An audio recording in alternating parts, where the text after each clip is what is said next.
36 ans, le navigateur Yvan Bourgnon n'en est pas à sa première route du Rhum. C'est à bord de son trimaran de 60 pieds qu'il se lance de nouveau dans cette course réputée difficile. Comme d'autres s'échauffent en faisant des tours de piste, le skipper, lui, s'est préparé en multipliant records et challenges et il compte bien prendre sa revanche dans cette course en solitaire qui, en 2002, lui a laissé un goût amer. 5 jours passés dans la coque d'un bateau retourné après avoir chaviré sur une mer déchaînée, ça ne s'oublie pas.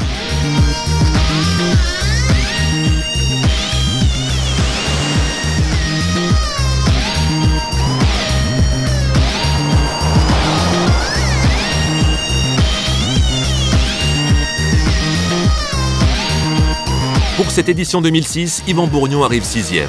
Une place qui ne peut donner qu'envie à ce navigateur de l'extrême de franchir d'autres lignes d'arrivée.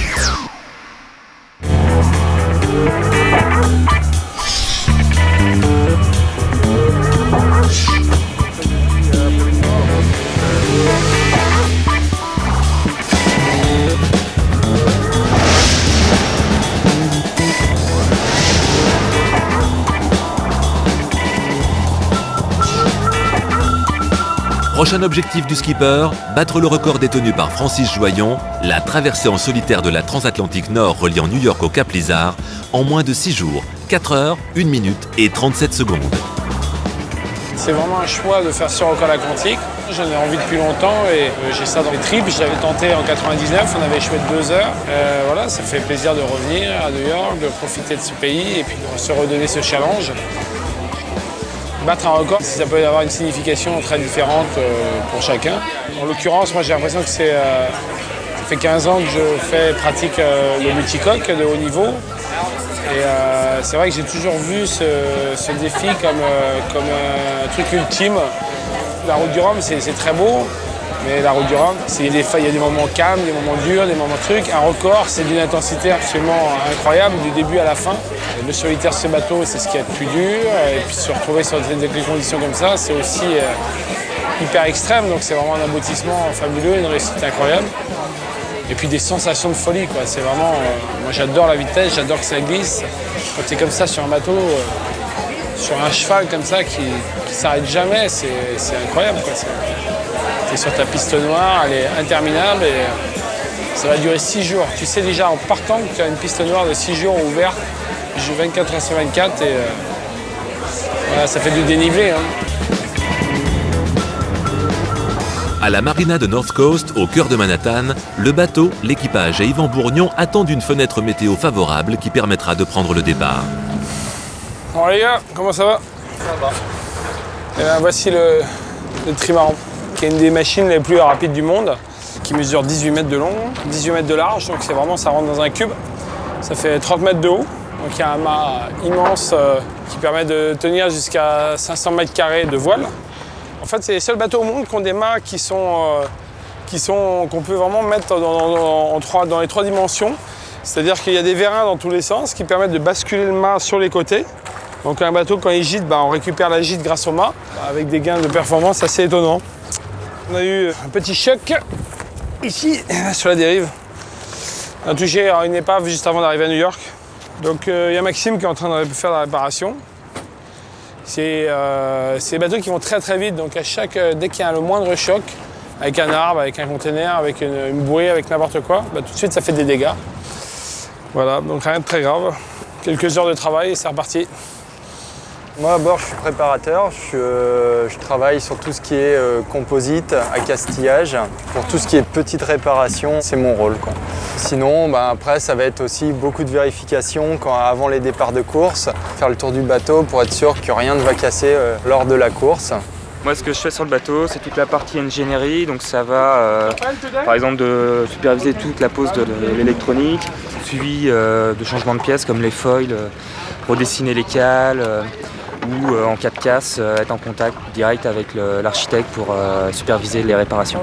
Et il y a beaucoup de travail sur un bateau comme ça? Ouais, il y en a tout le temps, il y a tout le temps du travail puisque en fait, là par exemple, on pensait arriver à New York en n'ayant pas trop de travail et finalement avec le morceau de bois qu'on a percuté là en venant, ça nous amène du travail sur les dérives, sur le safran et puis après de toute façon il y a toujours des évolutions à faire, il y a toujours des petites pièces qui cassent. De toute façon le bateau il il navigue une journée et on va bosser 3 jours dessus environ.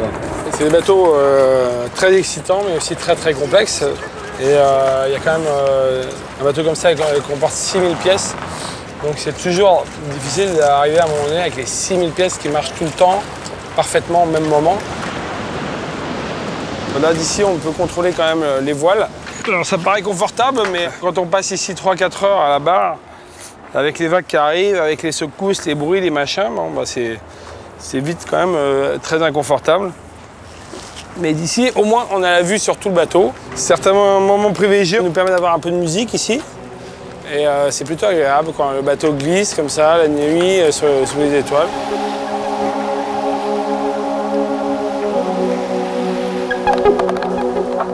La particularité de la nuit, c'est que c'est plus sensitif. Il faut plus essayer de ressentir les choses. Si on ne voit pas le passage du bateau dans la mer, on ne perçoit pas forcément très bien. Par contre, on plonge vite dans le sommeil. Et là, il faut trouver vraiment des astuces pour vraiment lutter contre le sommeil. Donc ça peut être manger un peu. Quand on s'alimente, on n'a pas trop envie de dormir. Mettre la musique, bouger beaucoup aussi, pas trop rester tout le temps au même endroit. Passer de l'intérieur à faire la météo, barrer un peu, faire un peu de manœuvre. L'activité, en fait, évidemment, permet de bien lutter contre le sommeil. Ce qui est assez dur, c'est le matin, en général, à l'aube, quand le soleil se lève, on voit le bateau qui va à une vitesse phénoménale. Et on se dit, putain, j'allais à cette vitesse-là la nuit et tout, alors que je voyais rien, quoi. Et en fait, la nuit, on ne se rend pas compte de la vitesse, donc on n'hésite pas à bombarder, en fait. On n'a pas peur de la vague, on n'a pas peur de trucs. Puis le matin, en général, c'est classique, quand on commence à voir ce qui se passe, oh là là, ça va trop vite, là. On va calmer le jeu, mais donc finalement, ça ralentit pas la nuit, bien au contraire.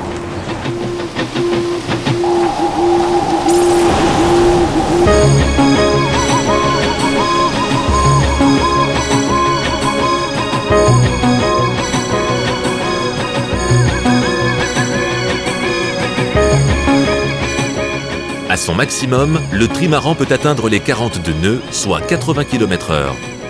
C'est 6 fois la vitesse d'un bateau à voile de plaisance.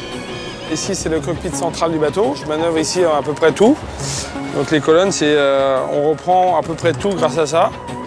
Donc c'est vraiment une position qui est idéale pour pouvoir reprendre les voiles. On passe beaucoup de temps malheureusement là-dessus. Et il faut que ça marche, ça. Il faut que ça tombe en panne.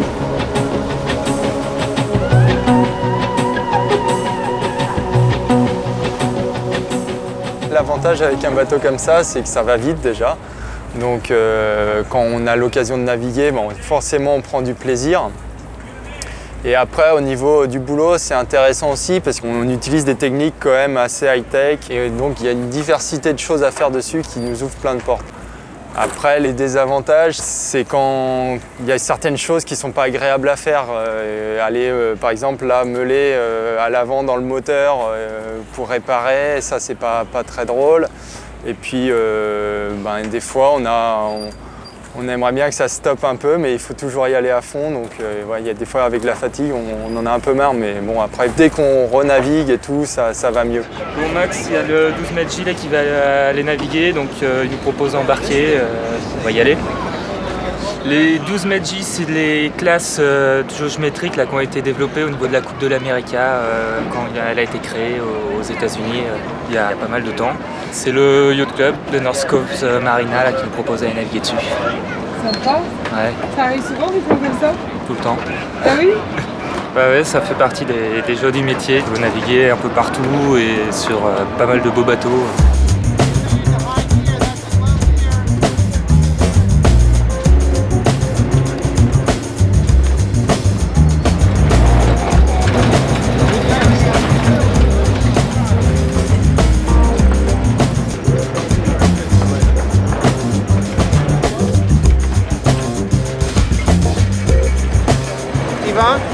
Yvan, tu veux prendre la barre une seconde?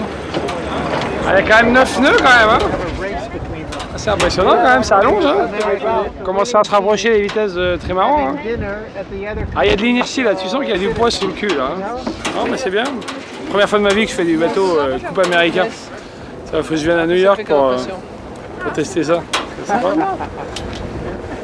C'est à côté de la Statue de la Liberté.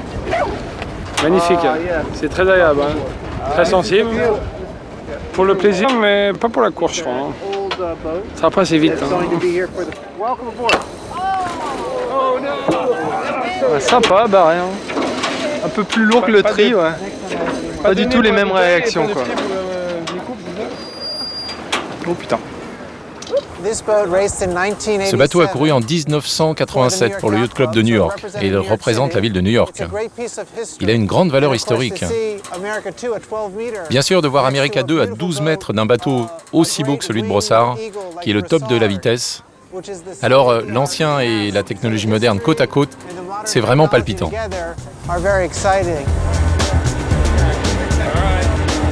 là, il y a un empannage là. Empannage, les gars.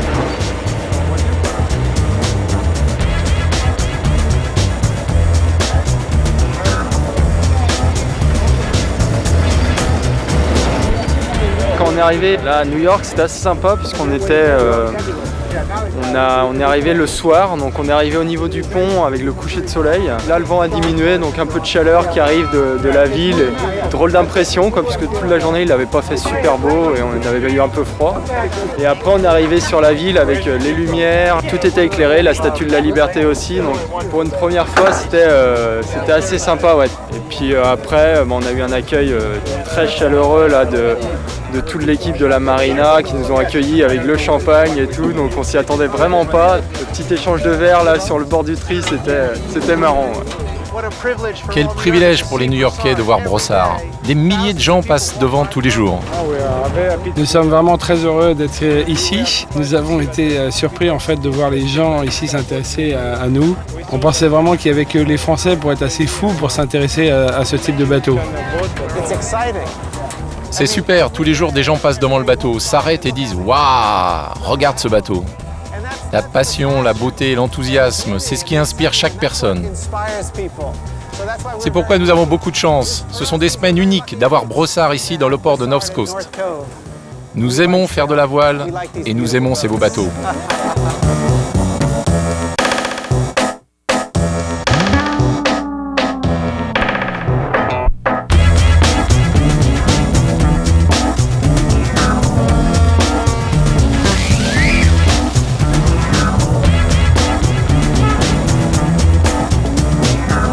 En décidant de battre ce record, Yvan sait que la détermination ne suffit pas. Il doit prendre son mal en patience. Car il y a un élément contre lequel il ne peut pas lutter, le bon vouloir du ciel. Bon Yvan, je crois qu'on a peut-être quelque chose. Pour un départ, pour le 6 à 1h du matin, TU. Donc la dépression qu'on attend, elle est en train de se mettre en place sur le nord de Terre-Neuve. Et elle a l'air de vouloir aller jusqu'au Cap Lizard. Pour l'instant, c'est que le dernier fichier qui propose ça. Moi, je regarde ça cet après-midi et puis tiens-toi prêt. On peut passer en code jaune, je te tiens au courant. Le routeur a appelé et nous dit que peut-être il y a une fenêtre météo samedi et dimanche. Voilà, alors comme le bateau va être prêt vendredi, on est un petit peu juste, mais ça va bien se passer. Alors on va confirmer ça demain et après-demain et puis on finit de préparer les derniers préparatifs. Voilà, quelques jours du départ. Le rôle de routeur, c'est en fait d'aider le skipper dans ses choix stratégiques par rapport à la météo.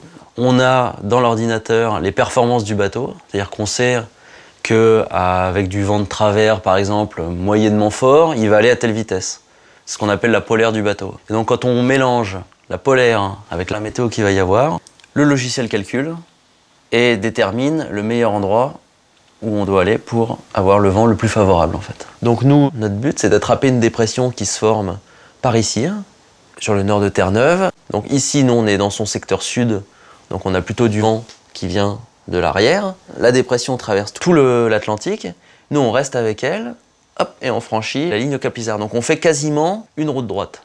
Ça c'est les conditions optimales. Par rapport à Yvan, le facteur important, c'est d'abord qu'il est en trimaran.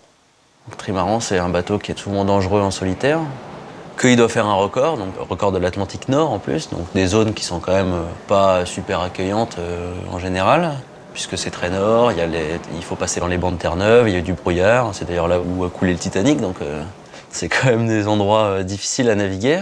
En plus, c'est un record, donc il doit aller vite.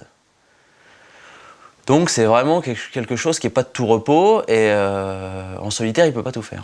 Voilà. Donc moi, non seulement j'essaye de l'envoyer dans les endroits où le vent sera le plus favorable pour le bateau, mais aussi de temporiser en lui disant, bon, attention, dans 5 heures, tu vas avoir du vent qui va forcir, donc prépare-toi à réduire la toile pour pas te faire surprendre. En fait, le rôle de routeur, c'est un rôle de stratégie, c'est aussi un rôle de sécurité, évidemment. Les chariots, ils sont morts à l'arrière. Ça marche comment le système? On a au moins 2 à changer à l'arrière. Alors j'ai discuté avec Franche, il m'a dit qu'ils ont fait une saison comme ça sur le trimaran, sans les chariots, ces chariots-là. Ok. Et que ce qu'ils faisaient, c'est que ça, ils naviguaient même apparemment avec ça, mais ils les niquaient en permanence. Les chandeliers? Ouais. Ah oui, il y a le feu là. Il nous manque des pièces du bateau et il faut qu'on soit prêt pour samedi. Alors, ça va être la course. Hein. Toujours speeder, toujours récupérer les dernières petites pièces qui vont bien. Mais ça va le faire. Il nous reste 3 jours pour finir. On est au taquet. Sans compter les imprévus, monnaie courante sur ce bateau. Et en plus aujourd'hui, c'est le 4 juillet. Aujourd'hui, c'est un jour très spécial à New York. C'est le jour de l'indépendance. Il va y avoir beaucoup de bateaux ici et il faut trouver une meilleure place pour le bateau d'Yvan. C'est la galère. We push, but if you lose the boat, you can crash to this boat. Okay, guys, take care of the front. Hein. Oh, doucement, hein, putain. La brute. C'est bon, c'est bon, c'est bon, c'est bon. Guys, trim more. Léger, léger. Hein. Ralentis un peu, ralentis. Faster, guys, faster. Okay, you trim maximum. Embraye arrière léger. Putain, il y a un problème avec le bout là. Il est coincé dans le foil ou quelque chose à la mare. Qu'est-ce qui se passe? Ok, slow down. Ok, point mort. Ah, stop, stop, stop. Ah, tribord ça. Sam, tu me donnes un bout pour faire un lashing? C'est la merde complète.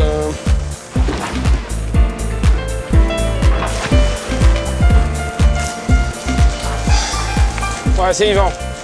Bon, il y a le feu là, bon, donc il faut s'activer la mort. L'organisation est la suivante. Il y a quelqu'un qui va partir jeudi soir ou vendredi matin à Hambourg, chercher les chariots de grand voile. Et cette personne-là devra avoir toutes les pièces qui manquent aujourd'hui. Attends, mais ça va sur la sous-barbe, Sam. Ah non, mais pardon, je croyais que c'était le bout du Zod. Ok, sorry, you can go. Donc sur le chariot de grand voile, il y a des pièces qui ont été usinées là, et les poulies qui sont déjà à bord. Mais comme les axes sont démontables sur les poulies, il peut déjà faire des loupes. Voilà. Qu'est-ce qu'il y avait d'autre? C'est tout. Pour l'instant, la fenêtre météo, il ne faut pas en parler. J'attends des infos de routeur pour confirmer la fenêtre météo.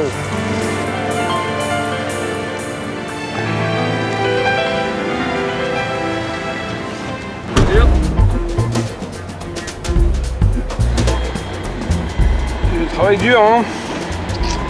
C'est ton travail, c'est ça aussi? Bah, surtout quand c'est à l'approche du record comme ça, il y a toujours envie que ce soit parfait. Donc il y a des petites pièces qui manquent sur le bateau, voilà, que tout le monde soit au courant, que tout le monde gère bien l'accueil du bateau. Donc il y a toujours, même si j'ai une grosse équipe et que tout le monde est bien professionnel, il faut bien coordonner tout le monde. Voilà, j'ai pas envie de partir sur le record avec une pièce qui manque, avec un détail qui manque. C'est un projet qu'on a mis en place comme ça depuis 6 mois. Il faut que ça soit parfait, quoi.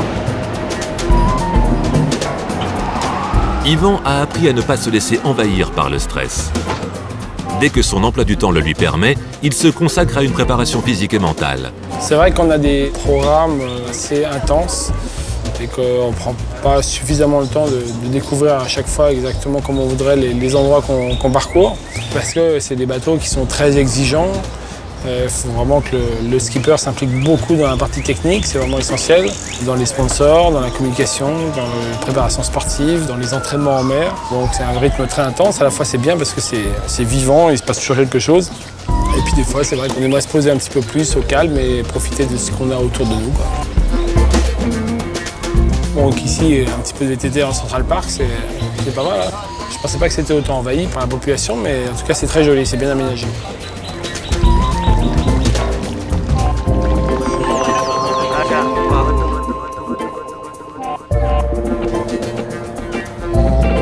Le sport est essentiel effectivement pour l'équilibre. Je crois qu'il faut surtout être très bien dans sa peau.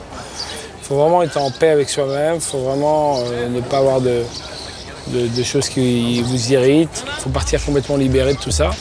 Donc le sport, il contribue fortement. C'est sûr que d'être bien dans son corps, dans son esprit, et ça apaise complètement.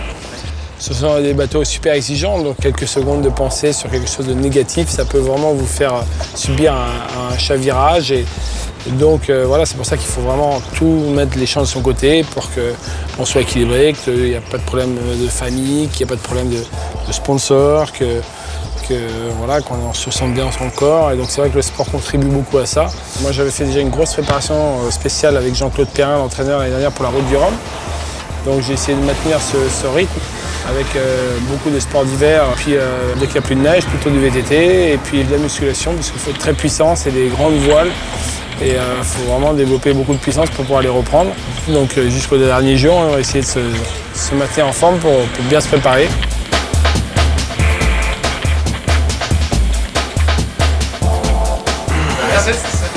Même le faire un peu plus comme ça. Voilà. Là, ça force plus. Là. C'est pas mal comme exercice. Pour tirer mes drisses. Tu fais ça d'habitude? On a d'autres engins de torture en France.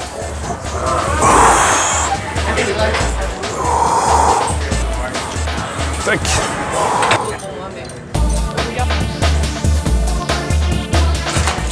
Et tu fais les abdos comme ça. Ah oui, c'est ça, oui. Oh, ça c'est génial, ça ah, tu oui. sens bien.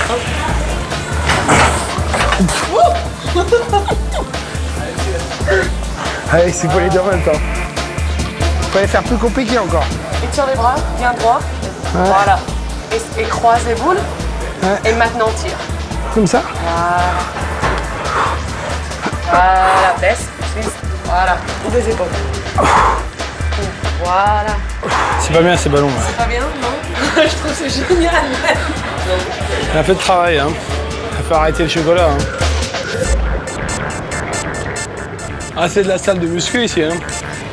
Il y en a qui ont les bras comme mes cuisses ici. Ça rigole pas. Hein.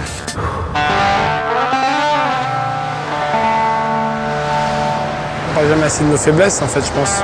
On passe toujours pour des surhommes qui ont accompli des trucs incroyables et tout. Dans la durée de la course, tu peux pas être parfait d'un bout à l'autre, quoi.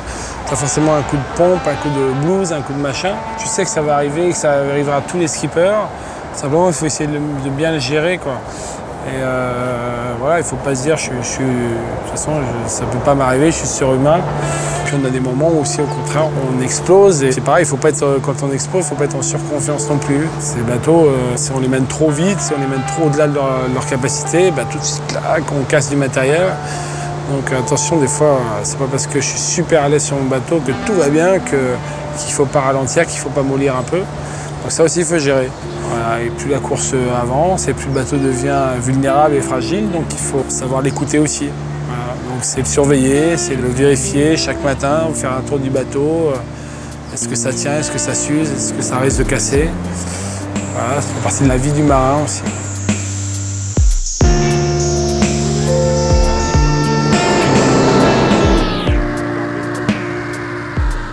À Staten Island, la fête nationale du 4 juillet bat son plein. Pour cet adepte des courses en solitaire, le bain de foule est quelque peu surprenant. En 1984, le record c'était 9 hot dogs. Et en 2006, c'est 53 hot dogs. En 12 minutes. Il doit être gros ce garçon-là. Non, il est plus petit que moi. Il commence par sortir la saucisse du pain, il les trempe dans l'eau et il en mange deux à la fois. Et après il fait pareil avec le pain qu'il a mouillé. Il y a à peu près une dizaine de personnes qui font ça aux États-Unis en professionnel et aujourd'hui c'est le plus grand concours de l'année. Il peut pas faire ça plusieurs fois par mois, c'est impossible. Non, pas plusieurs fois par mois, je pense pas qu'il pourrait survivre. C'est la torture, hein. Les gars, c'est professionnel, ils font ça plusieurs fois par an quand même. Il peut gagner jusqu'à $10 000 en avalant 59 hot dogs. Il peut s'en acheter quelques-uns après avec ce prix-là. Hein. Et il ne doit pas manger en plus pendant 15 jours après, donc comme ça, il fait des économies. Just knock 3 times and whisper low that you and I were sent by Joe. Then strike a match and you will know you're in and land those hideaway.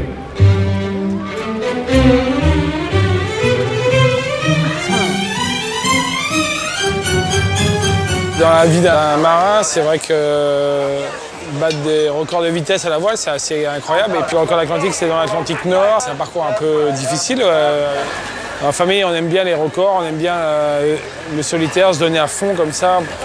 Ce record, en fait, il a été aux mains de Laurent pendant plus de 10 ans, en fait. Il a été battu par Francis Joyon, qui l'a battu en 2005.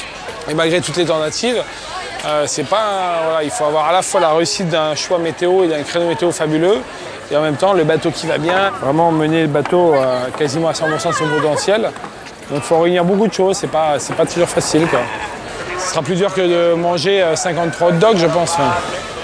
C'est assez étonnant, c'est un petit japonais qui est tout mince, qui est capable de manger 59 hot dogs. Et en plus, il n'a pas le droit d'aller aux toilettes après, donc il doit passer un moment inoubliable, je pense. Voilà. Nous, on a du plaisir, on se fait mal, mais il y a quand même un plaisir derrière, quoi.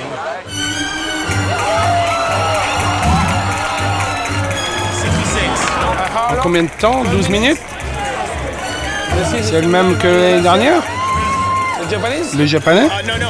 Non, non, lui, il a terminé deuxième.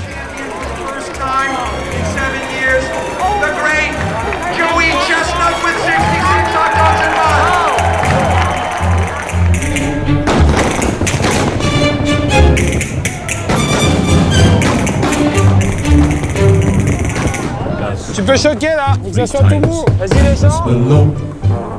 C'est mou? La fête est finie, tout le monde est sur le pont. Regarde, tu le redescends? À l'ordre du jour, remettre la dérive en place et nettoyer la coque du bateau. Okay. Un rendez-vous avec un plongeur qui va s'avérer bien plus utile que prévu. L'antifouling de ce bateau est vraiment très spécial. Si tu le fais avec le Scotch Brite, tu vas enlever tout l'antifouling du bateau. Et particulièrement ce bateau, par rapport aux autres, c'est pas du tout la même chose. Cet antifouling est utilisé pour la course. Il peut s'enlever vraiment facilement. C'est pourquoi il faut vraiment utiliser ces éponges-là. Ok. C'est très important, une coque pas propre, on peut perdre un nœud, ça peut être 5% de la vitesse, d'où la nécessité d'avoir quelqu'un qui fait du bon boulot et que vraiment la coque soit lisse comme une peau de bébé. Un bateau comme ça représente 10 000 heures de travail tous les ans. Ces bateaux font partie des bateaux les plus rapides du monde, donc forcément il y a une technologie qui est hors du commun là-dessus, qui est digne de ce qui se passe dans l'aérospatiale ou dans la Formule 1. C'est pour ça qu'il faut vraiment toujours être à la pointe, toujours surveiller les derniers progrès, les dernières évolutions, et puis avoir ses propres innovations tout le temps, quoi. C'est d'avoir un petit cran d'avance sur les camarades de jeu, et c'est ça qui est excitant, quoi. Ça s'appelle les foils. C'est tout courbe comme ça, et ça descend au maximum sous la coque. Et ça ressemble pas à grand chose, mais en fait c'est ce qui fait avancer le bateau très vite. Le bateau, quand on met ça dans l'eau, avec la vitesse, il se soulève, et plus il se soulève, et plus le bateau accélère. Et cet hiver, on a travaillé dur pour changer l'angle de ça.